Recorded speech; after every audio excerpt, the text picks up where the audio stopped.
What's up, everyone? It's good to be talking to you here on this Thursday night. My name is Tony Schiavone, and I'm coming to you from my home office here in Marietta, also known as the Bat Cave. Before we answer your questions, first of all, thank you very much for being with us. I'm sincere. Love talking to the fans. Everybody from our Patreon channel knows that. We do a weekly chat, or at least we attempt to do a weekly chat with all of our patrons. But I wanted to say just a few things. First of all, because today's a very sad day in our business because of the death of Howard Finkel, longtime ring announcer for the WWE, who was a friend of mine, not a close friend of mine, but a very, very good friend of mine. And Howard and I worked together, rode together for many, many times. There were sometimes we did television tapings from the WWE.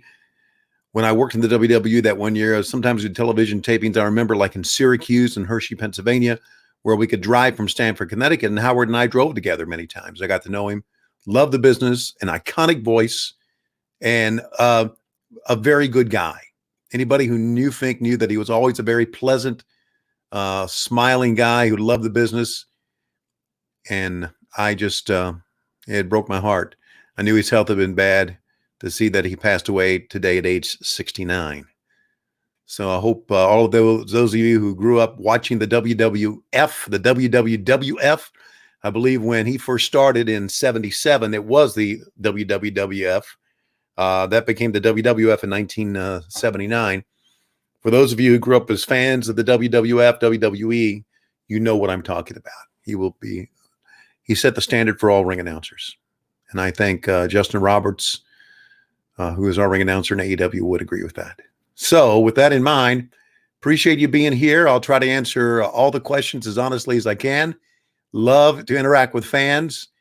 Hopefully you've been enjoying AEW Dynamite with myself and Chris Jericho. I've had a great time with him. I really have. And Jericho's as you know, a very talented individual on many, many levels. So let's pop up the questions here and see what I got. Mike Kosminski, how are you playing that Batman Arkham Asylum game on WHW? How has the gameplay been so far? Yeah, I am playing that Arkham Asylum game. I downloaded. Here's how bored I am, and I bought a PS4 when my young boys were growing up in the '90s. We had all the platforms, even Dreamcast for Sega. We had all the platforms. The last one that I owned was a PlayStation 2. So I bought a PlayStation 4 during this downtime, and the first thing I downloaded was the Arkham Asylum bundle, and I played all three of them, and I'm kind of stuck now on one of them I don't know where it is actually in the game, but I'm having trouble beating Bane, and another one I'm having trouble beating I'm at Joker's headquarters, having trouble beating the one-armed clown.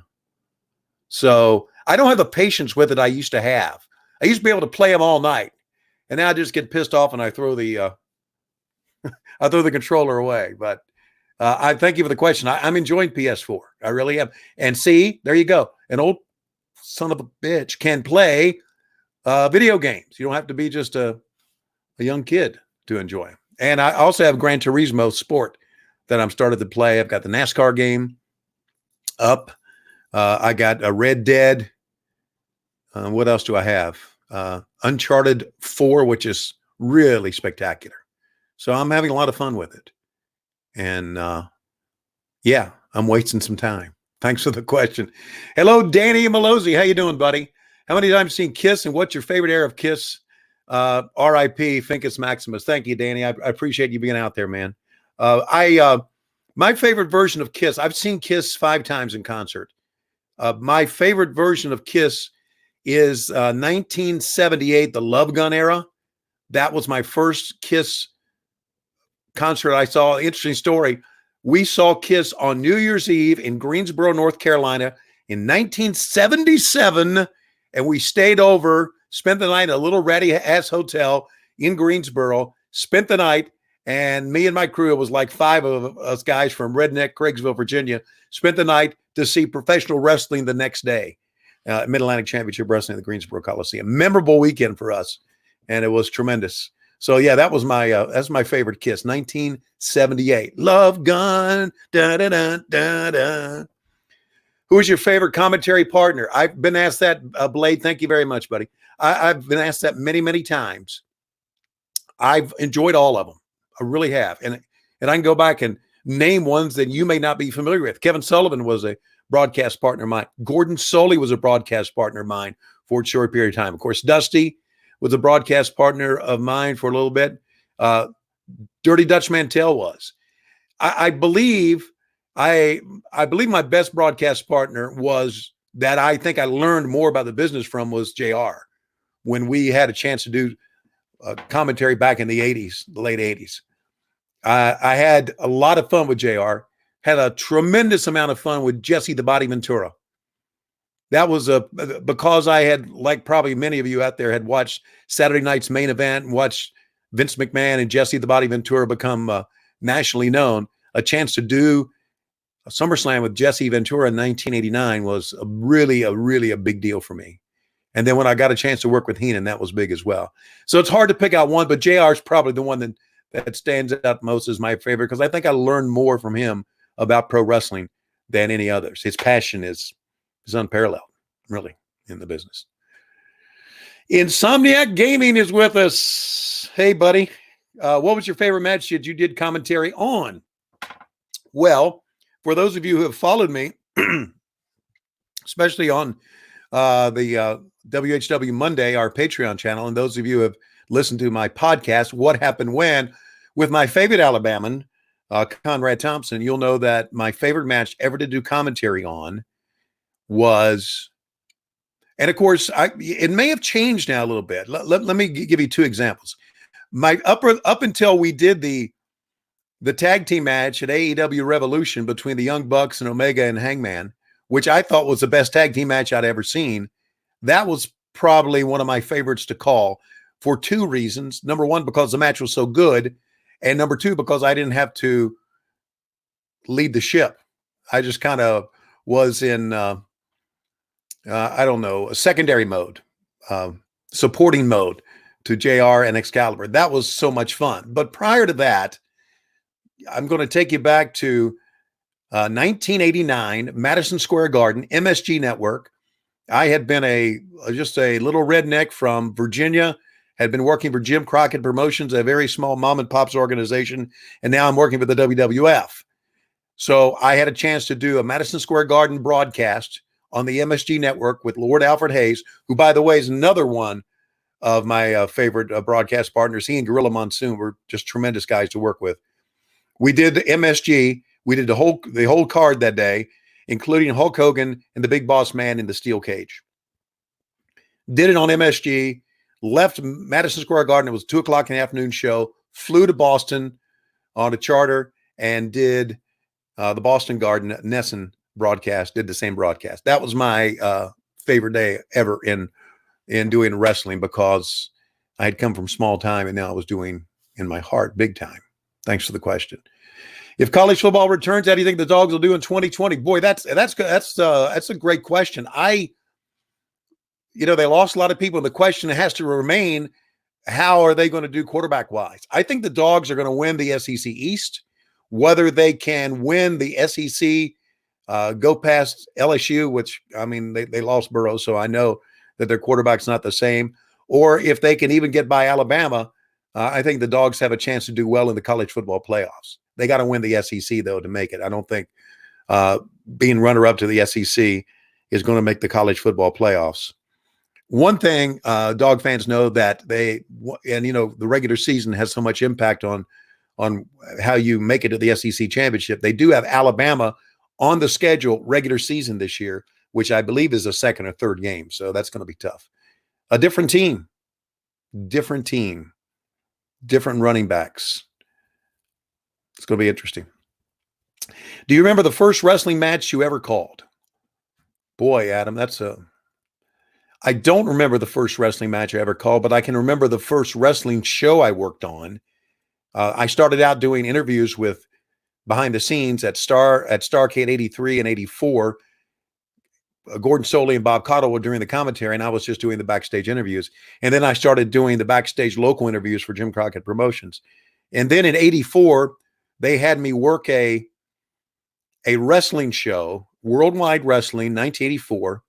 They had me work a wrestling show with Tully Blanchard as my color guy. And I don't know why they put me on it. I think they just put me on it to test it. And it was in Shelby, North Carolina at the Shelby Civic Center or the Shelby Auditorium, whatever it was called. But I remember that. And I remember after I did the commentary, I walked in the back, and I never will forget Ricky Steamboat coming up to me, and he said, "You were tremendous." He said, "You made me stop and listen to the match. You were great." And I said, "Ricky, I appreciate it, but I don't know how great I really am. I just know I'm a different voice." So that's what had you listening. You heard a different voice on there. So it was a Worldwide Wrestling show in 1984. I don't know what the first match was, but that was the first show I did. Well, I just brought up Tully Blanchard, another guy I worked with doing commentary. Wow. Great memories. Thanks for those questions. Help me bring them up. John Sprode. Hey, John, how are you, buddy? I appreciate you saying that. I cannot tell you how fortunate and how lucky and how wonderful it is to be back in wrestling. I never lost my love for wrestling, regardless of what you read on the internet. I just tried to go a different direction, tried to reinvent myself. I don't know. I think it worked. I was able to keep this house, which we now live in for 30 years. I was able to pay my bills and put kids through school. I lost the job. I lost my job in WCW when I had one boy in high school and 3 boys in middle school and a girl in high school. So that was not a good time because now college was coming up. But we were able to get through it and put kids through college. And so I appreciate you saying that.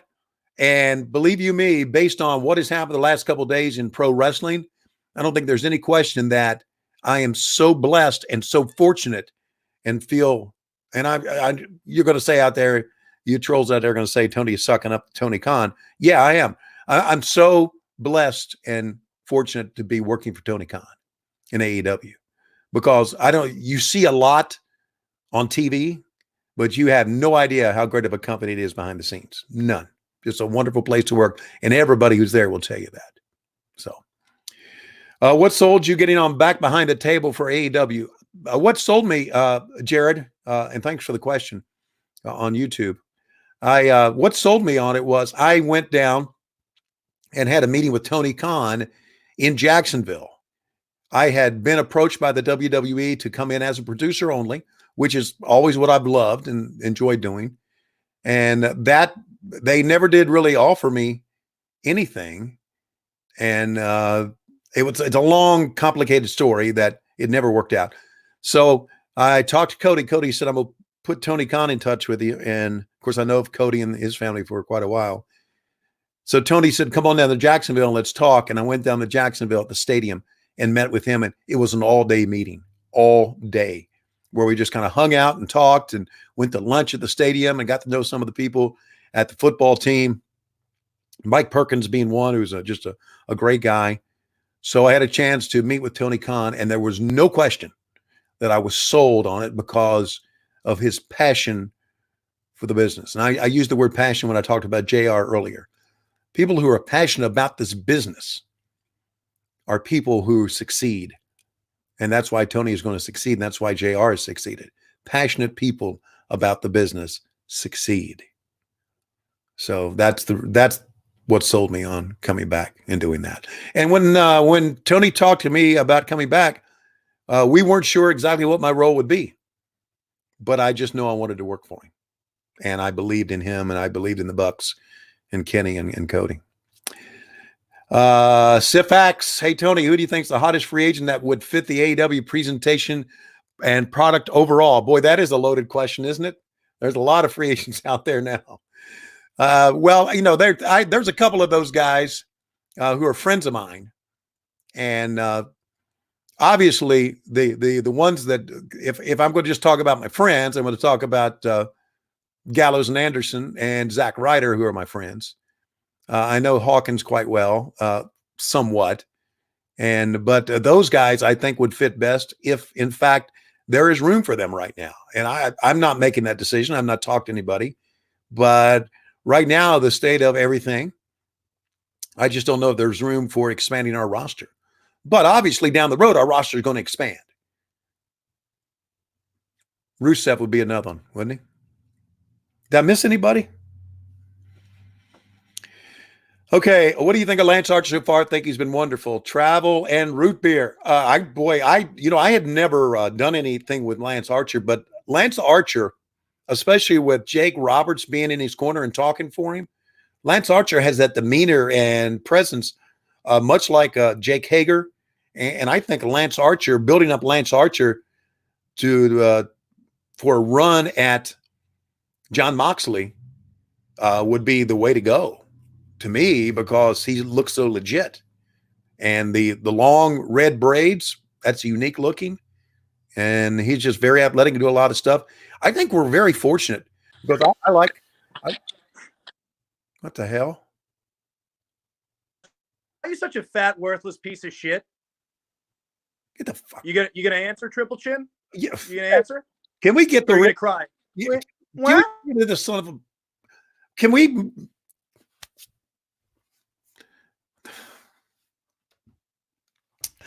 What was I saying? Okay, Lance Archer, long red braids, looks like a badass, is a badass, and I think he and the Exalted One, Brody Lee, have added a certain physicality to our broadcast. I like it. How did he get in here? Hello, who we got in AEW allowing a crash like that? Oh God. You just never know, do you? First time I've seen MJF, little prick, in a long time. Oh, okay. Hey Troy, how are you, bud? With the AEW gig, how does that affect your football announcing? Is there a clause for you to go back to Starbucks if you want? First, my baseball announcing is over with. I gave up the Braves AAA team because of AEW. And that's another reason I feel so blessed, because if it wasn't for AEW and I had to rely on baseball right now, I would have no salary. So just worked out fine. And that's how very fortunate. Listen, I know how lucky I am in life. I know that. So, and I really appreciate that. So I gave up baseball. Football, I'm a producer. I'm not the announcer of the Georgia Bulldogs. I'm the producer of the radio network, the on-site producer, which means I run the broadcast, play the commercials, ride the levels, set up the broadcast, make sure the announcers say everything, make sure the logs are done correctly. So I've been doing that for a number of years now, since 2013. I've been the producer. That's not going to affect it at all. I'm going to continue to do that because that's basically a Friday and Saturday job only when football season. Baseball's out.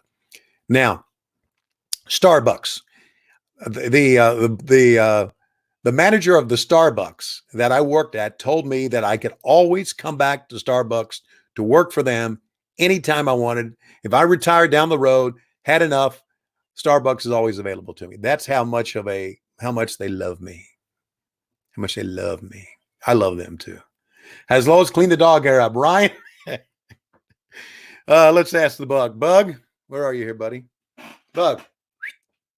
Any dog hair cleaned up here in the house? That's the Bug. We lost our big yellow lab Dooley. He was 125 pounds. Had to put him down right after Christmas, which was a sad time for us. He had bone cancer, and he shed incredibly. So since we put him down, the dog hair has been minimized. And also we have done a complete cleaning of this house, and we got this brand new HEPA system in the house and UV radiation killing all the germs. It's a healthy place to live. And we also have our granddaughters come in and clean for us at times. So the dog hair has gone down a lot. Thank God. Who do you think has the best entrance music of all time? My favorite entrance music is I Am a Real American by Hulk Hogan. Maybe that's because that, again, I started work for the WWF in '89, and that's when Hulkamania was running wild. And when they had that Rick Derringer I Am a Real American song hit, and the fans just went crazy, I was just To me, that's the best entrance music of all time. I know there's some fans out there that like the other version of Hulk Hogan's music that when he came to WCW, he's American, mate. But that's my favorite one, the Hulk Hogan one of all time. Have you found the 6-man belt for Conrad yet? Larry Johnson knows all of our gimmicks. Larry, I have not found his belt, and I have not looked for it in a while. Lois did find in the basement, in her sewing room, the 6-man tag team belt bag, the big bag you put it in to keep it. So I know the belt's here somewhere. I'll get it to him. That's okay. Can you please explain why Ben Sisko is the best Star Trek captain? Yes, I can explain it because his wife had been killed by Jean-Luc Picard as a Borg, and he had to fight through that and raise his son on a spaceship or on a space station. So I believe with all that in his life, that was a very difficult thing for him to do, and he had to continually go between the Borg, the Cardassians and the Bajorans, and it was a difficult thing for him to do. So I believe that's why he was the best. And I also say that because I like Deep Space Nine the best. It's not to say that I don't like Jean-Luc Picard or Captain Kirk, but I just love Deep Space Nine. I love the character development of that. So maybe the reason he was the best captain was because they had the best writers. And maybe Avery Brooks was just a great actor too. So, all right, Andrew, how you doing, buddy? What it's been like to work with Chris Jericho on the broadcast? We both work well together. Thank you. It has been a unexpected, incredible treat. Chris Jericho has become for AEW a great leader. And I can't imagine where we would be without him. And why I say he's a great leader was that, well, hello? My favorite person of all time. My favorite. I had to hop on here and show you some support. You're doing so good, though. Well, thank you very much. It's so entertaining. Thank you very much. It's great to talk to you. How you been? How's the broken nose coming? You it's okay? good. Good. It's good. Yeah, I mean, one day I will get surgery, but that day is not today. Yeah. Tomorrow. So, right. But we're doing good.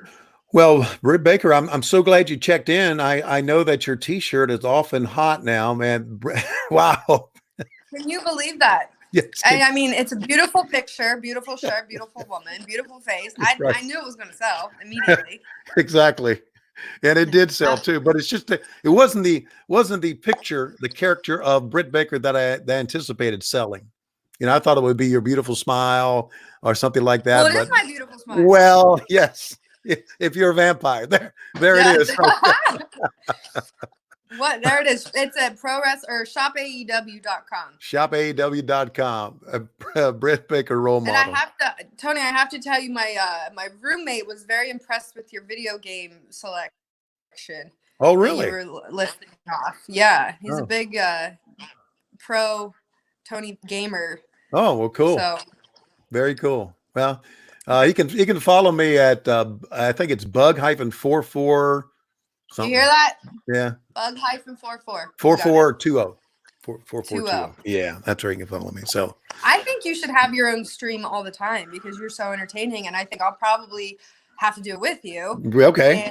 And I imagine it'll go viral. Well, I hope. I hope everything we do goes viral. Because I think it's important for us to stay relevant, don't you? Don't ever worry about not. If you're with me, you're going to be relevant. Okay, don't worry yes. about that. But I think it's important for us to continue to connect with the fans and entertain, and especially if I can do a stream Q&A and I get a role model on here with me, then it makes it even better. Of course, if you're here, I'm here. That's the thing. I have to make sure you're dropping the ball or anything. So, but you're doing great. It was so entertaining. I watched it from the very start. I wanted to pop in. I appreciate you popping in. Tell your roommate. I got a news for your roommate. He better take care of you. Okay. Okay. Well, I know some people hear that will. this? Yeah, I know some people kick his ass. All right. I Be know, nice I to know. Brit. Okay. All right. I will let him know from Tony. Okay. Thanks, doctor. All right. All right. You take care. All right. Love you, sweetie. Good talking to you. Love you. Bye. Bye. Yeah, Brit's the dentist. Thanks, Curtis. Britt Baker. Oh, we've become very good friends, and I've really enjoyed working with her. She has become, one of our. I mean, she was the first one signed by AEW, first female signed by AEW, and has now become one of the more prominent ones as well. Let's see. Let's take some more here. How does it feel to have been able to work with both Dusty and Cody Rhodes? This is a bittersweet thing for me because I feel great about it, but I also feel sad about it because I would love for Dusty to see how his son has become a leader in this company, and that kind of breaks my heart. Now we do have backstage. I don't know if we got a picture of it when you show, probably not, but we do have backstage. Dusty's there's a Dusty's old cowbell and bull rope and a plaque in the name of the American Dream, Dusty Rhodes. That's back in the gorilla position for us. And it's always out there right before the wrestlers walk in. And I always look at it before I walk out. Sometimes I touch it, and it reminds me of him. And I've been able to work with Cody and Dusty has been wonderful. And of course, you can working with Dustin too, right? Just good stuff, man. What do you think about the bad boy, Joey Janela? Bad boy, Joey Janela. Hey, Henry. He's unique, isn't he? He probably has the best hair in all of AEW. He has done some crazy ass things. We did a thing with him the other day to where I don't know if you saw it on Road 2, where we were all talking about some of the ideas we had. And he didn't have any wrestling ideas at all. He just was talking about cooking pasta with girls in bikinis. There's a lot.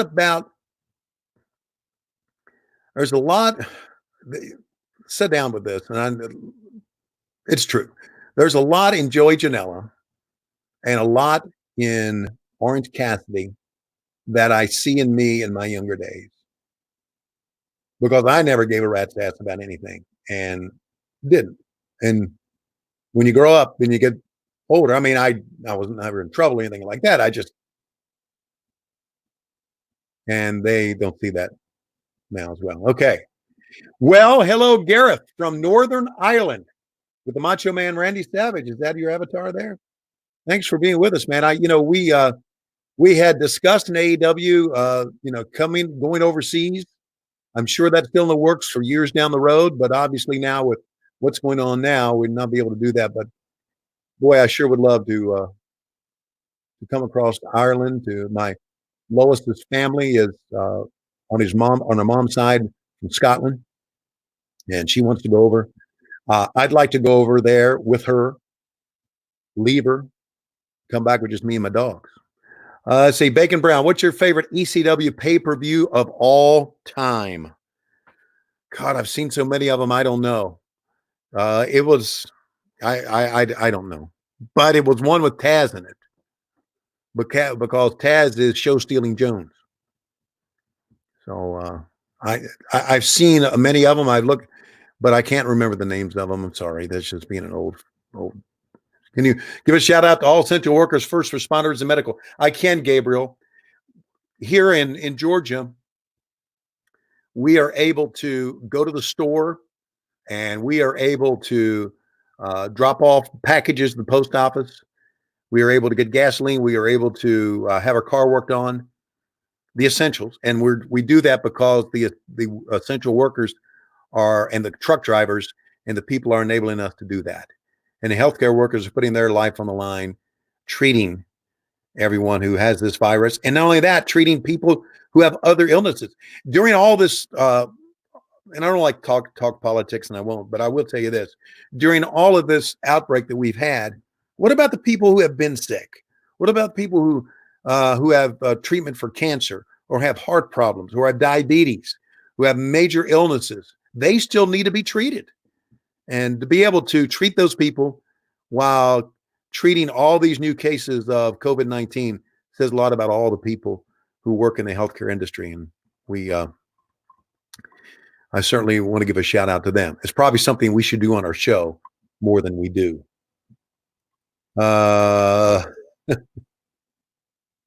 Yeah. Poor Tony, man, getting yelled at by Lois, Britt, Conrad. Does Conrad know y'all this close? He gets very protective. I don't. He's listen. He is the biggest shit disturber ever. So there you go. Okay, Britt, Francine, or Whitney. Charlie, throw her. Charlie, I'm going to throw that one out because Britt's watching, and I'm not going to say Whitney because I would get in trouble. But there is a Whitney Protection Program shirt at LoisRules.com, which is where you can get all your Tony Schiavone merchandise. That's part of Pro Wrestling Tees and our LoisRules.com. Whitney Protection shirt. We were going to go to 8:30, but we're still working here. So here we go. Do you enjoy Jon Moxley as champ and the work he puts in watching from Vegas? Joe, you know, I always thought I'd like to move to Vegas. Lois won't move to Vegas. But if I leave her in Scotland, so anyway, I do enjoy Jon Moxley as the champ. And I'm going to say something here that a lot of WWF fan people are going to say, you know what? That's a stupid comment. But I think Jon Moxley is our Stone Cold. Just because of his attitude and the way he approaches everything, not give a damn, rough guy. Listen, nobody has ever been. Stone Cold's the biggest star ever in my mind in pro wrestling. You can't compare to that. But he, in many ways, is our Stone Cold. So I love seeing his matches and what he's doing. I think you all would agree that Jon Moxley character right now is better than it was before he came here, right? Wouldn't everybody agree? All right, we got two more. Let's take two more, and then we're going to wrap them up for tonight. Jason, love hearing you back on commentary. So glad. Jason, thank you very much for saying that. I really, really am having a good time, and I hope it comes across that way. I'm having a blast with Jericho. Sure can't wait to start working with JR, Excalibur, and Taz again. But I'm really, really having a good time, and I think it's coming across that. When you have a good time, it's hard to hold it back. Don't you think? All right. Here is Amen Jasmine. Hi, Tony. Which AEW star do you think has a future in commentary other than Le Champion? Well, unfortunately, it's MJF. He's done some commentary on, let me give you two of them. It's MJF because he's done commentary on Dark. It's Cody because I've worked with him and he really knows the inside of wrestling. And I'll throw out another one, Sean Spears, because Sean knows how to talk. Very, very good talker. Those three, to me, not in any order, would make good commentators down the road when the wrestling career is over. And that's that. Guys and gals, thanks for being with us. Be sure to join us as always on this this YouTube channel for AEW, our AEW Facebook page, our Twitter. Also, you can join me at WHW Monday. It's Facebook/WHW Monday. Our Patreon channel is Patreon/WHW Monday, where you can log on and we play all kinds of silly things for you, videos and insight that you don't get anywhere else. And we also have get-togethers once a year as well for our patrons. Thanks for being with us. See you on Dynamite next Wednesday. And we will be bringing you AEW wrestling for quite a while. And we're certainly enjoying it. Listen, I appreciate everybody. I really do. I say that sincerely. And thanks for being with us. And I want to wrap this up by saying, the tape machines are rolling. I'm desperately out of time.